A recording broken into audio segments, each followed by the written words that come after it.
Cross. Yan ang ating talagang mensahe palagi. Okay? So, salamat at nandyan ang ating mga kapatid. Nandyan ang Malilin family. Nandyan ang aking dentist, Doc Ruby Pearl Gerardo Miliante. Noon din si Ma'am Biolison. Ayun, nandyan din si Madam Demata and family. Nandyan din si Pastor Tom with whole family. Yan, si Ma'am Donna, si Ma'am Relaya, Banayang at saka Grisom. Ayun, salamat po kay Pastor Reggie. At maraming salamat po sa Taguba family na tuloy-tuloy, gabi-gabi, nanonood kayo at nakikinig sa salita ng Diyos. At pinagpe-pray niyo ako. Okay, ganun din kay Ma'am Remy Pawig. Salamat po sa pagpe-pray nyo na this program will be successful. We'll be talking again about the trumpets mamaya sa Joshua chapter 6 na po, verse 6 to 8. O Madam Esther, salamat. Nandiyan ka rin from Persia. Ayun. Pagulayan Bukel family. Doon din ang mga Bautista Malanot family. At si John Paul Maborang family. O nandiyan si Pastor Darwin and family. Salamat po Pastor Darwin sa pagpe-pray niyo. At salamat at kayo ay nangunguna dyan sa mga pulis natin. Ha? Kapatid, keep on. Kasama si Pastor Reggie siyempre. At siyempre, ang mga kapatiran pa natin sa yun, doon sa Quezon. Sila Ma'am Rosalina Alpay, mga Daan family.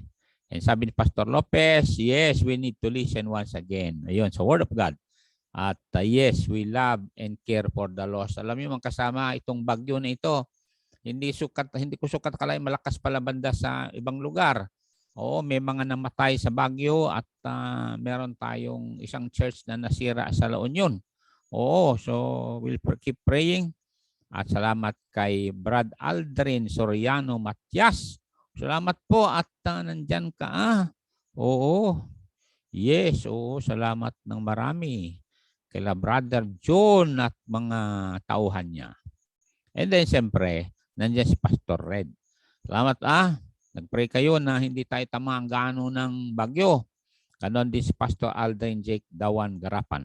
Maraming salamat sa mga young people mo sumama sa virtual. Ayan, thank you po marami. Andyan din si Ma'am Carmen Ben Salas and family. Palain kayo ng Diyos. Salamat sa mga prayers nyo. Puntahan tayo sa lesson natin about the trumpets sapagkat ang Feast of the Trumpet gaganapin ngayon. Gaganapin ngayon. Okay? This coming Sunday. Yan. Pastor, paano alam? Siyempre nakalagay yan sa Numbers chapter 29. Ano ho? Kaya lang punta tayo dito sa Joshua chapter 6 to 8 para alam natin ang ibig sabihin ng trumpet, yung bakit napaka-importante na may trumpet. At lalanin nyo, we need to sound the trumpet because we are the watchman, sabi ng Bible. Maraming salamat po kay Lami Rombawa Magigad. Ganon din ang Pastor Frank Magigad. Pastor Jason, salamat at nandyan na kayo. Pagpalain ka ng Diyos. At mga tagapanood natin sa iba't ibang bansa. Ayan, sa Hong Kong, sa Saudi, sa Bahrain. May Bahrain din. Thank you. At siyempre sa Maya Pabengi kay Doc N. Angelina Emerson Galang Kiambao. Ayan, salamat po, Sister Doc. And then nandyan si General Joey Cortez. Gandang gabi po, General Joey Cortez sa Bureau of Fire yan. Ano po? Sa Central Office, Manila. At alam nyo, malaking bagay na ginawa ni Sir Joey Cortez po na nung buntis si Hazel Bacco Drumbawa. Sabi ko, Sir, nagbibiyay papunta po sa Isabela yan. Pwede bang i-transfer dito sa Tugigaraw? Okay, one click. So maraming salamat po, Sir. You see, you are the right person in the right place at the right time. Ganon tayo mga kapatid. Salamat po ng malaki. Okay? So kung nanonood si Sister Hazel Bacco Drumbawa, wag mong kalimutan ang ginawa ni General Joey Cortez sa'yo. Okay. Na kapatid natin sa pananampalataya yan. Okay, kung nandyan na kayo, basahin na natin ito mga kapatid. About trumpet ito and ano ang significance nito. Ano? And ganoon din sa atin. Bakit nandirito tayo? Okay, ready? Okay, basahin natin para meron tayong basehan tungkol sa trumpets ngayong gabi. Ready, read. And Joshua the son of Nun called the priests and said unto them, take up the ark of the covenant, and let 7 priests bear 7 trumpets of ram's horns before the ark of the Lord. And he said unto the people, pass on and compass the city, and let him that is armed pass on before the ark of the Lord. It came to pass when Joshua had spoken unto the people that the 7 priests bearing the 7 trumpets of ram's horn passed on before the Lord, and blew with the trumpets, and the ark of the covenant followed them. Let us pray. Heavenly Father, thank you, because we can learn from the Feast of the Trumpets that the Jews are about to celebrate this coming Sunday. Thank you, Lord, because one day the trumpet will sound, and you are going to gather all your children from all the corners of this planet. And those who are dead in thee, O Lord Jesus, will wake up again. And for us who will not experience physical death, will be joyful to join all our loved ones, our friends, our pastor friends who went before us. And again, we commit Pastor Dan Espilico to thee, that thou will extend his life until the rapture. And for other pastors who are still recovering from COVID, please strengthen them, Lord. And for our sister church in La Union that was damaged because of the typhoon, we pray that you will just help them to recover. And also those who have lost their lives in Baguio, Lord, that they will be comforted at this time. And those who lost their crops, even here in Cagayan, Lord, how tragic it is, yet, Lord, the Lord give it and the Lord take it away. Help us to look to you now in these times of uncertainties, because, Lord, we are so sure and certain that you have a plan in all this. Thank you again for Sir Cortez. Bless him and his family and his men in the central office, the BFP, Lord. And also, Lord, for his men here in Region 2, that they will continue to be the frontliners together with the police, the barangay officials, the DOH, and also, Lord, for our brothers, our sisters, and their businesses. Bless them. Rebuke Satan's demons on their behalf. And thank you again for you have heard our prayers, because some of our brothers and our sisters were able to recover from this COVID-19. To God be all the praise, the glory, and the honor. Thank you again for this pastor, like Pastor Lopez is praying, Pastor Darin, Pastor Red, Pastor Frank, Pastor Tom, Pastor Reggie, Pastor Aldrin, Pastor Gilbert, Pastor Bukel, Pastor Van Egg, Pastor Tulay, Pastor Wandag, and also, Lord, for Pastor Josh Pagad. Help them. And we are here, Lord, to intercede again for our city, for our Mayor, Jeff Soriano, our Governor, Manimamba, and President Duterte. In these times, Lord, these leaders needs your leading and protection. And again, rebuke Satan's demons and even those who are rebelling against the government. In Jesus' name, amen. So, nandiyan kayo mga kapatid. We'll go now to the significance of the trumpets. Okay? Kung nandiyan kayo, ay sabi niya rito, the trumpet will remind Israel that they must be ready to fight and go forward. Ano po? Or go forward and fight. Kasi nakalagay dito yan sa Joshua chapter 6, di ba? Na kailangan mag-move on sila, magmarcha sila, and then they fight. Ganun yan magkasama. So, tayo na nanonood sa akin, there's no time to quit. Sabi ni Ma'am Esther, amen daw. Okay, sabi ni Ma'am Demata at Ma'am, ayun, Esther sa Persia. Oh, nandyan si Ma'am Lizelle. Okay, salamat po. Lizelle. You see, nandyan si Pastor Gilbert, salamat po at nandyan kayo, ha? At we'll still go forward kahit tumama yung bagyo dito sa lugar natin. Sa totoo, may mga nabaha dito sa lugar namin. May mga bridges na hindi madaanan. Pero pwede nang madaanan ngayon and continuous pa rin ang business. Kaya ang prayer natin ay progress siyempre. Dahil there is no alibi or excuse for us not to progress kasi wala tayo sa Lebanon, wala tayo sa Afghanistan. Sabi ko nga kay Faith kanina kasi pumunta sa RBC. Ayun. Yung mga nanood sa RBC, pabibigay lang namin ng bagong lesson dyan, ha? Kaya sa mga Gasmin family na bago natin tagapanood sa telebisyon at the Guzman family, maraming salamat po. Ngayon, there's no time to quit. Bakit?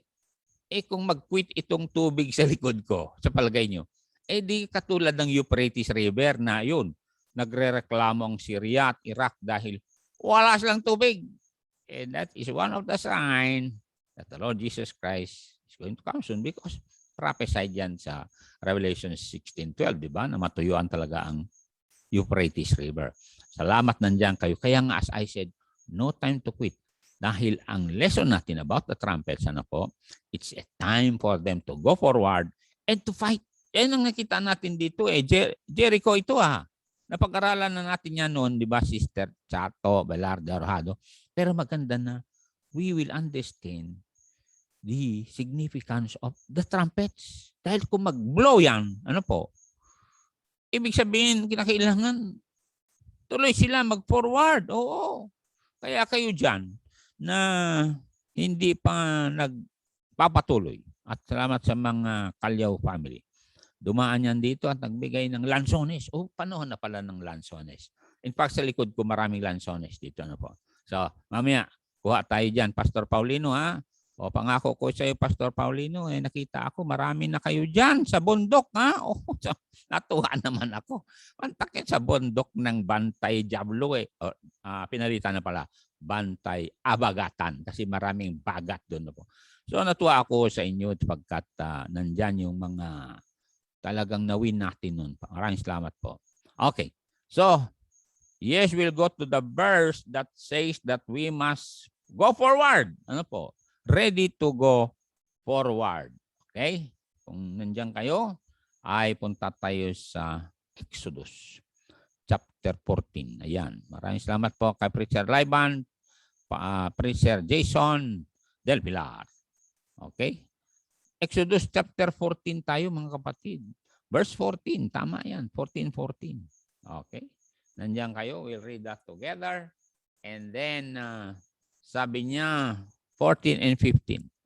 So, sabi ni Preacher Aliban, pinagpala ka ng Diyos kasi inimbita ka pala dyan sa sa Apusing Bible, Harvester Bible Baptist Church kay Pastor Reggie. Nakangiti si Pastor Reggie. Yan kagandaan dito. Ako'y natutuwa bilang senior sapagkat may mga bagong mga preachers that will continue to sound the trumpet. That we need to go forward for Jesus. You see?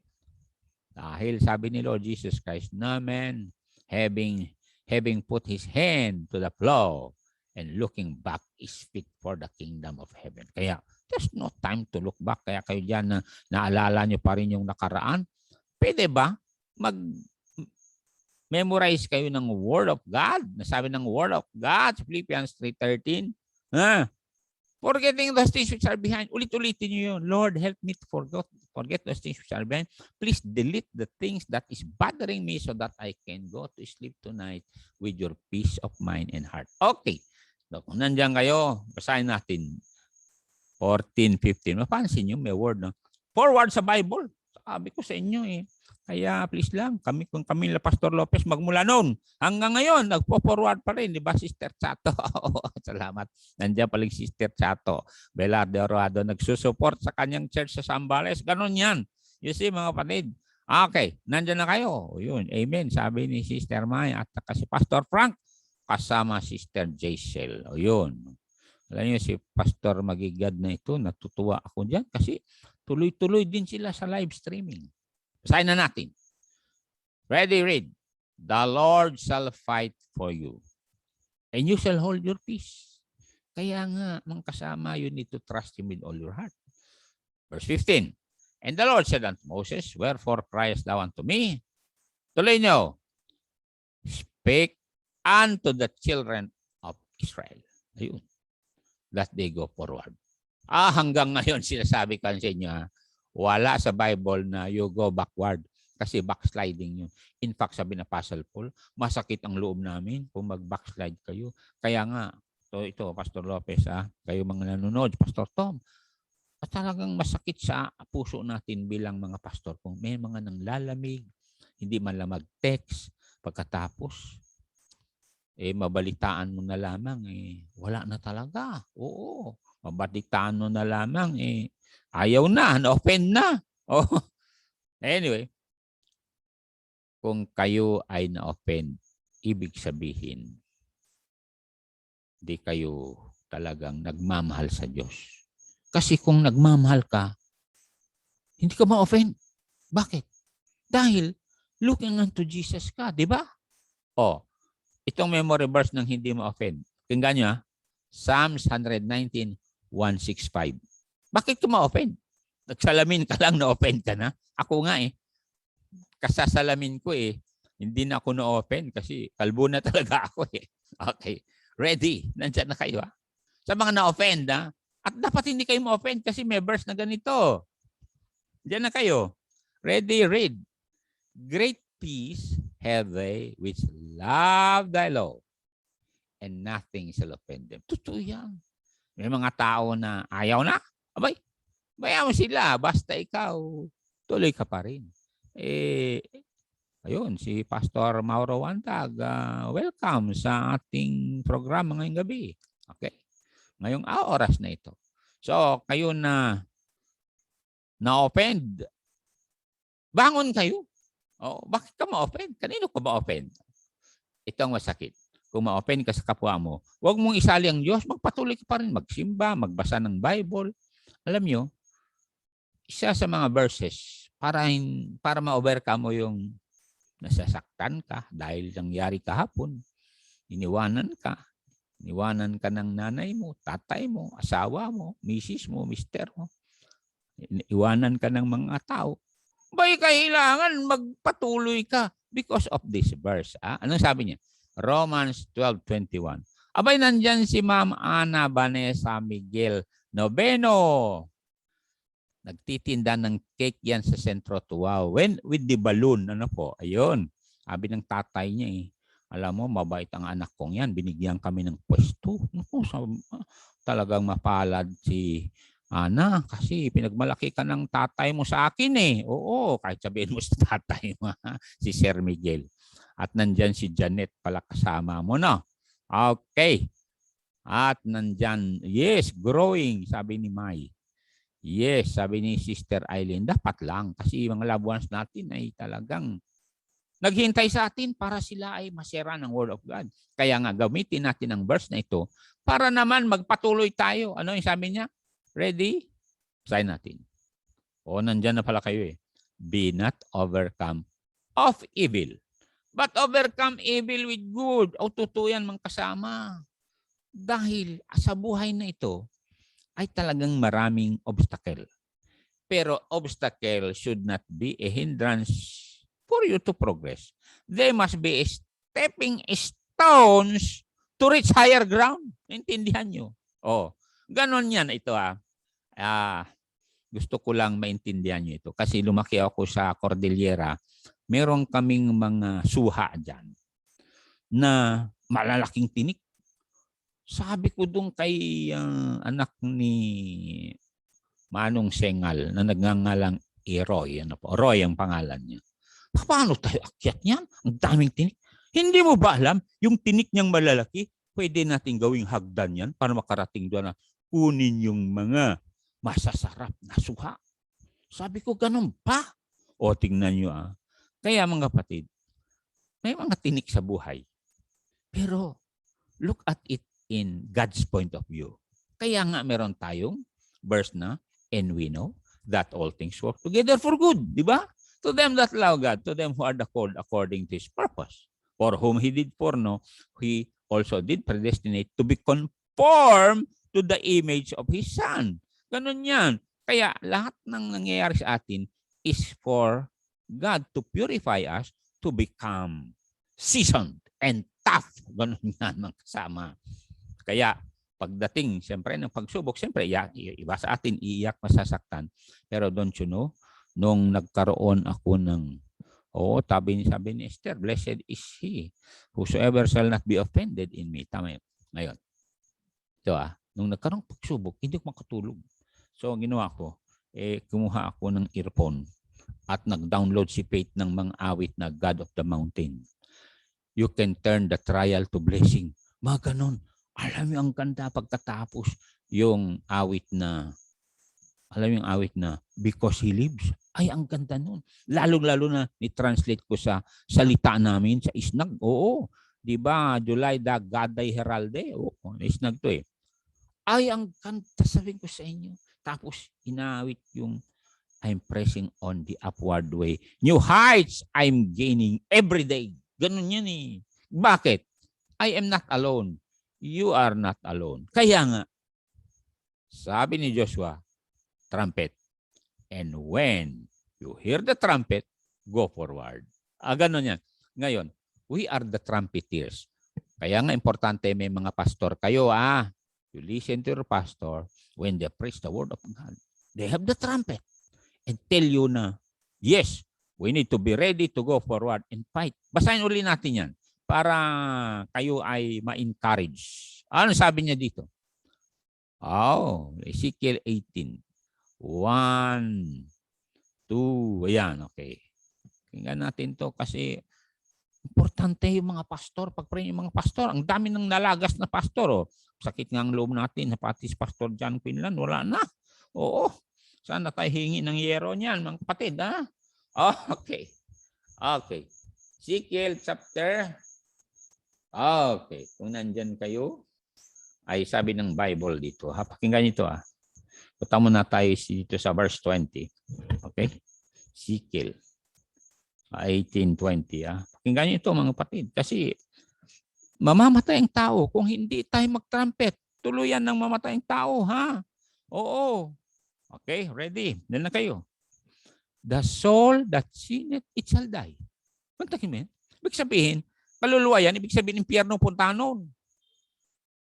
The son shall not bear the iniquity of the father, neither shall the father bear the iniquity of the son. Ibig sabihin, personal ang salvation. The righteousness of the righteous shall be upon him, and the wickedness of the wicked shall be upon him. So, kinakailangan talagang maayos itong kasalanan to. And dahil may kasalanang tao, sabi ni Ezekiel 33, darating yung kaaway natin na kamatayan. Therefore, anong sabi niya dito sa verse 2? Hanggang 3 para meron tayong verse. Son of man, speak to the children of thy people. Mantakin mo, speak, ha? Kaya nga, gamitin yung mga cellphone nyo na kausapin yung mga loved ones nyo bago man lang rapture. Speak unto the people and send to them when I bring the sword upon the land, if the people of the land take a man of their coast and set him for their watchman. Narinig nyo? Lahat tayo mga believers, watchman tayo. If when he see the sword come, alalahanin natin may sword yung kamatayan, di ba? May pang-ani siya. Pandalan. He blow the trumpet and warn the people. Then whosoever, yun gusto kong word, whosoever, heareth the sound of the trumpet and taketh not warning. If the sword come and take him away, his blood shall be upon his own head. Kaya, we'll keep going mga kasama. May mga tao ayaw makinig. Sige lang. May mga tao makinig. Sige. Kaya nga, mapansin ninyo na the word of the Lord will not return unto him void. Diba, Pastor Gaba at Pastor Pelisarta? Sabi ko na nga ba, nandyan kayo Salamat po. See? Kaya lahat tayo mga pastor, lahat ng membro natin, there is a sword coming. Don't you know that? Na people will die and go to hell if we will not sound the trumpet. Kaya there's no time for us To be stagnant. Kaya nga, nandun yung word na forward eh. Pag narinig ng mga Israelites yung trumpet, dun sa camp nila, remember, this week is a Feast of Trumpet and it will culminate sa Sunday. Pag narinig mga Israel trumpet, talagang ready na mga yan. At lalo-lalo na yung kay Joshua. Talagang magpatuloy sila. Bakit? Sapagkat blessings is ahead. Doon sa kunin nila. It's because, sabi ng Diyos, blessing ninyo yun eh. Pag nakuha ninyo yung mga lugar na yan, kayo nang titira. Pakinggan natin sa Deuteronomy chapter 8. Na talagang blessing yan pag nagpatuloy sila. Remember, the promised land is stationary. Hindi darating promised land sa'yo. Kung gaano mga Israelites, kinakailangan mag-forward sila para marating nilang promised land. Ganon din sa atin. Kaya tuloy lang kapatid. Remember the saying that says, we conquer by continuing. Tuloy lang tayo. Yes, masakit kung may mga tao iwanan ka. Okay lang. Gano'n lang naman yun eh. May mga membro, iwanan ka. Okay lang. May mga membro, ayaw na mag-suporta. Ay bakit? Sino bang may hawak ng pera? Sabi ng Haggai 2:8, sino ba yung may hawak ng pera? Sabi ng Diyos, the gold and the silver is mine. So, hingi ka sa Diyos. Gagamit ang Diyos ng iba. Tama? Esther 4:40 naman yun. Ngayon, tingnan natin dito mga kapatid. Blessing is before the children of Israel. They must go forward and fight. Okay. Anong sabi niya rito? Ready. Verse 7 and 8 and 9. Ayan. Chapter 8, 7, 8, and 9. Kaya, kayo dyan na maaring sabi nyo, naka-stagnant yata kami, Pastor. Sige lang, tuloy lang. Mag-pray kayo. God will open doors pagkat the promised land, as I said, is stationary yan. Kinakailangan patuloy ka. Ready, read. For the Lord thy God bringeth thee into a good land. Walang masamang plano ang Diyos sa atin. Wala. Puro mabuti. A land of brooks of water. Fountains and depths that spring out of the valleys and hills. A land of wheat. Kayong mga believer, maaaring sabihin nyo, business namin. Sige, tuloy mo lang. Land of wheat and barley and vines and fig trees and pomegranates. A land of oil, olive, and honey. A land wherein thou shalt eat, tuloy. Ang sabi niya? Eat bread without scarceness. Totoo yan. Sa tiempo ng pandemic na ito, walang scarcity. Daming pagkain. Thou shalt not lack anything in it. A land whose stones are iron, and out of whose hills thou mayest dig bronze or brass. Tingnan niyo mga kapatid. Kaya nga, sabi ko, kung kailan nagpaka-lockdown, alam niyo, maraming tao na naging heavyweight. Sabi ko nga habang naglilinis ako sa yung parking kanina, parking area. Siyempre, maraming dahon na dinala ng bagyo. Saka yung saging, kinakailangan matabasan. Abay, may dumaan na nagbabay. Ang lalaking tao. In fact, yung mga bilbil nila talagang halos lumilipad dahil gumaganyan habang nagbabay. Sabi ko, pati hindi naman ang dinulot nitong pandemic na ito. Ang mga tao tumira lang sa bahay. Walang ginawa kundi nag-exercise. Exercise. Ayun. Okay. Okay mga pastor Ayun, si Pastor De La Cruz nag-exercise din yan. Naglalakad, nagpupunta sa kanyang mission sa sulok ng Cagayan. Alam nyo, tuwa ako sa inyo na pumupunta sa mga sulok. Ang daming mga tao pala dyan sa pinuntahan nyo. May high school. May high school. May elementary. Ibig sabihin, talagang harvest is plenteous. Kaya lang, laborers are few. Kaya we need to always heed the sound of the trumpet so that we can go forward and fight. Bakit?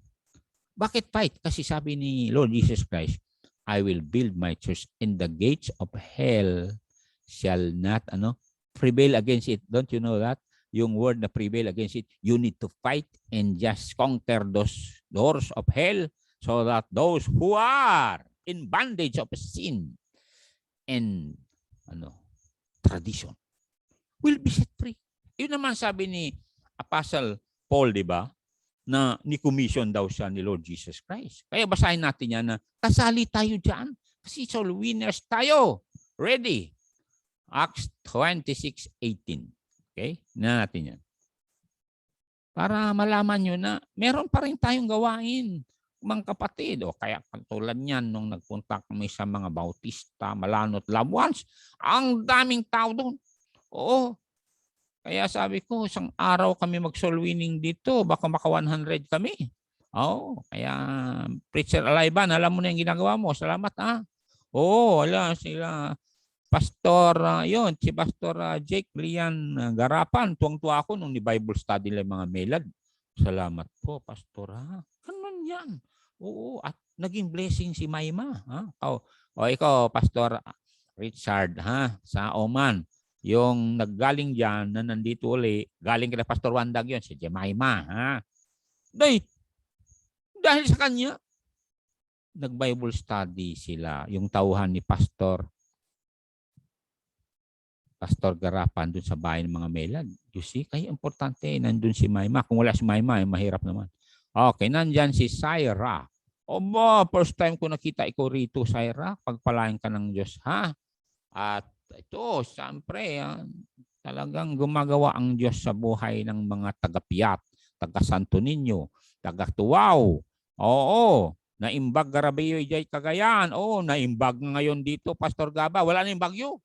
Pero kagabi, habang nagpo-program din ako, lumalagutog yung yero na po. At alam mo, Pastor Gilbert, yung hindi mo pinako gaano na yero, alas 4 nagising ako kasi nayayagyag. Inakyat ko yun, naglagay ng mga kahoy para hindi lilipad. Okay? Siyempre, kinakailangan. Nag-flashlight ako kasi brown na. Dapat lang, sayang naman yung yero. Di ba, Ma'am Miriam, ang uluan ko siya. Ayun. So, itong mga masisipag na kusipag.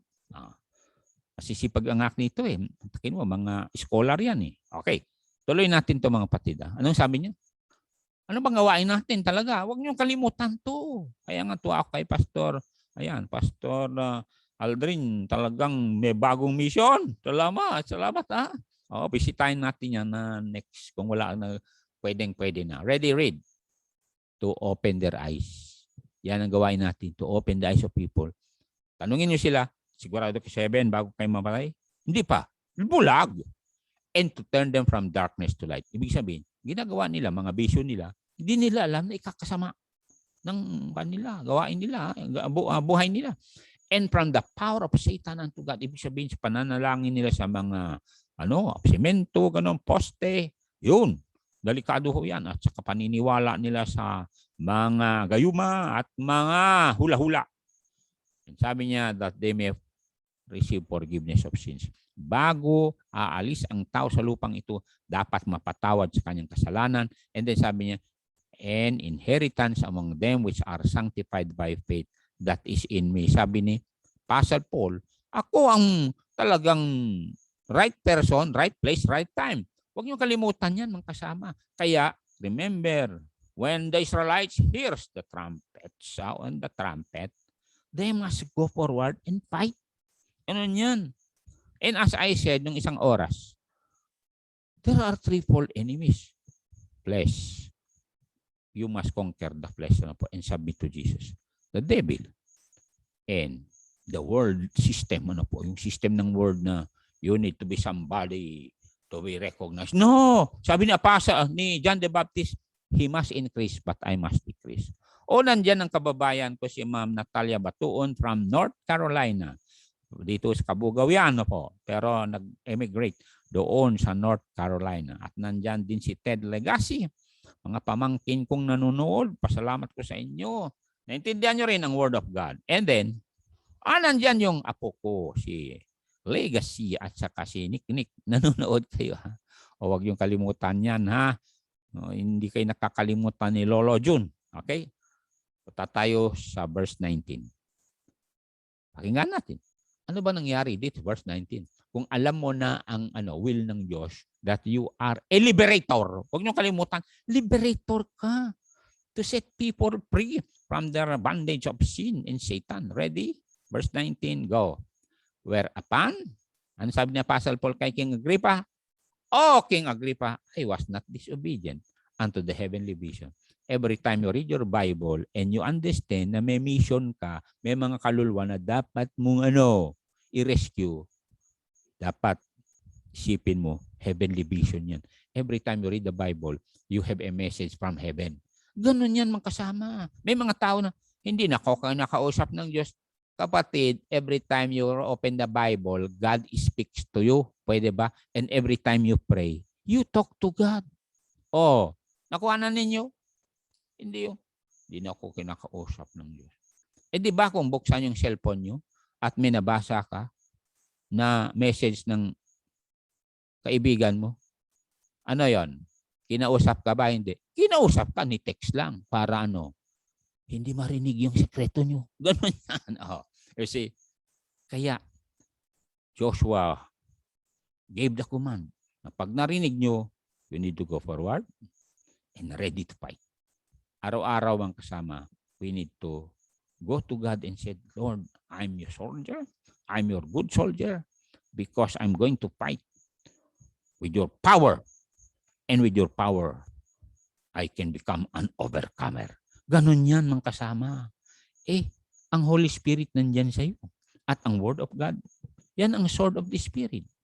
Kasi everyday mga kasama ay kinakailangan nyo go before the Lord, bow, bend your knees, and talk to God. Magiging overcomer ka. Naalala si Daniel, di ba? Alam niya, ang dami niyang kalaban. Mantakin mo, mismo niyang kasamahan sa palasyo ng Persia. Kalaban niya. Hindi niya naging kalaban dahil siya ay good performer or achiever. Naging kalaban niya dahil siya ay makadiyos. Narinig niyo? Alam niyo, maaring meron yan sa tahanan ninyo. Inaapi kayo kasi makadiyos na kayo, nagpapakabuti na kayo, babasa kayo ng Bible. Inaapi kayo. Sige lang, wag lang kayo mainis. Mag-pray lang kayo. Bakit? Sino bang nakinabang kung kayo ay titibay at magiging kapaki-pakinabang sa gawain ng Diyos? Sino mabigyan ng reward pagdating ng oras? Remember, sabi ng Diyos, blessed is the man that endure temptation. And there are times na yung affliction galing mismo sa mga kapatid mo o kaya dyan sa loob ng bahay nyo. Kaya ang gagawin nyo, ganito, ang sikreto nyo. Maaga kayo magising habang wala kayong mga maingay. Magbasa kayong Bible, mag-pray kayo. Kasi talagang apihin kayo niyan kung halimbawa alas 7, doon na kayo magbasa ng Bible. Talagang sasabihin sa'yo, tamad ka, ganun. Pero gayahin nyo ako, alas 4 magising. Alas 9 ng gabi, matulog naman. Hindi yung hanggang alauna kayo mag-chat-chat dan. Pwede ba? Pwede ba? Evaluate nyo? Karoon ngayon inventory sa buhay nyo. Kayo mga young pastors. Bakit? Sapagkat inaasahan kayo ng Diyos to do the best you can. Sino pa bang asahan ng Diyos dyan sa lugar nyo? Eriyanin nyo yan And there are open doors. Katulad sa akin dito, God opened the door na meron tayong television program. God opened the door na nasa YouTube tayo. Kaya binabati ko si Mr. Clint Crigos, ang aking kababayan sa Kabugao, na nandito sa Tugigaraw. Ay ganon din ang Gasmin at mga Peralta family. At mga Kakatyan family kasama si Marlene. Ayun, Karoda, nanonood. Tingnan nyo ito sa telebisyon. Kasi sabi nga ni Mr. Gasmin kanina, Pastor, nanonood din ako sa iyo kasama si Mr. Peralta. Mantakin nyo yan. So, ibig sabihin, may napupulot dito. Kaya nga sabi ni Mr. Peralta, manood kayo kasi may mapulot kayo dyan. Matauhan kayo dyan. Okay, yun. Salamat po sa hello ni Pastor Renaldo Pelisarta. Naku, ang ganda ng hello mo, Brad. Oo. Kaya lang, kalbo yan eh. Ako yata ang ginagawa ang ganyan. Kinakailangan magkaroon ako ng hello yata, Brad. Anyway, may hello na ako sa taas. May tubig, mapansin nyo. Anyway, salamat sa inyo mga nagpe-pray. We need to be united in prayer, lalo-lalo na sa panahong ito dahil umiinit ang South China Sea. Hindi nyo ba alam na kagagawa ng China na nabunggo yung nuclear submarine ng Amerika? Bakit? Kasi sabi ng China, bawal dumaan dito. Ay nagpadala ng robot. O, drone pala. Undersea drone. Ay kaya, tama ang sabi ng Bible na wars and rumors of wars. Kaya nga, sabi ng songwriter, rescue the perishing. While there is time, ha? Alam niyo yung awit na so little time, the harvest will be over. Oo, the harvest will be over. O katulad nito, ha? Nag-harvest yung mga kababayan natin dito sa Cagayan. Dumating yung bagyo. Ano nangyari? O ilan ang akala nila? Hangin lang. Hindi pala. Dumating yung baha. Tinangay. Tinangay yung mga inani nila. Iyak sila. Pero, ano magagawa natin? You see? Kaya nga, we need to trust in the Lord. Dahil itong pandemic na ito, kung lalala pa ito, ano mangyari? Pero salamat, hindi tayo katulad ng Lebanon, ha? Wala silang makain, walang gasolina. In fact, ang London, ha? London, wala pa silang gaanong krudo at mga paglutuan. You know why? Dahil sa Brexit, ha? And yan na naman signs of the time mga kasama. Dahil ang Europe ngayon ay 10 nations, and you go to Daniel chapter 2, makita nyo doon na wala na talagang empire after the European Empire beginning on January 1, 2022 to 2030 to rule the world, because they are now raising a European army to replace the United States Army na natalo sa Afghanistan. Makita nyo yan sa update sa news. Ha? Kaya go back to Daniel chapter 2 and see therein yung panaginip ni Nebuchadnezzar, ni interpret ni Daniel, na ang last empire to rule the world is the European Empire. Kaya nga mga kasama, hindi tayo nagkamali na nag-reach out. Totoo yan. Kasi katulad nito ngayon, pinagbabawal pa sa amin dito mag-assembly sapagkat hindi pa na-vaccine lahat. Pero pag na-vaccine lahat, siyempre, pwede na. Okay, pero we are waiting for the rapture mga kasama. Kaya, kayo na nakinig at nag-take note sa oras na ito, Joshua, sabi niya, pag narinig niyong trumpet, go forward, ready to fight. Narinig ang salita ng Diyos, anong sabi ng Panginoon? You go into all the world and preach the gospel. Because how can they believe in Him of whom they have not heard? How shall they hear without a preacher? How can they preach except they be sent? And the one that will send them is, the church. And the church is composed of people that praise, that gives. Ganun yan eh. So mga kapatid, may God bless your businesses and your works para I can continue to give for the furtherance of the gospel. Today, may mga local pastor pinapadalhan natin. Pagkatapos foreign missions pa. Because yun ang sabi ng Diyos di ba? And all you have to do is to ask the Lord to bless us. So that, anong sabi natin? Bless me, Lord, and I'll be a blessing. Ngayon, kayo na nanonood, hindi pa saved, panahon na para you call on Jesus. Tawagan niyo si Jesus sapagkat hindi basta-basta itong panahon natin. Puro control yan eh. As I said, no vaccine, no traveling, no shopping. Ay nangyayari na yan sa Australia at sa Oman. Katanungin niyo si Pastor RR. So, mag-pray na po ako. Panginoong Diyos, salamat po sa mga nanood ng mga kapatiran, mga pastor at mga sa ibang bansa. Please keep them safe. Lord, from COVID-19 and all viruses, from evil people, bless their employers, co-employees, and also here in the Philippines, continue to bless, especially this time that the typhoon had really engulfed our country, and there are people who have lost their lives, lost their harvest. Help them, Lord, to recover. Guide our government officials, the local government in this time to assist again the farmers. In Jesus' name, amen.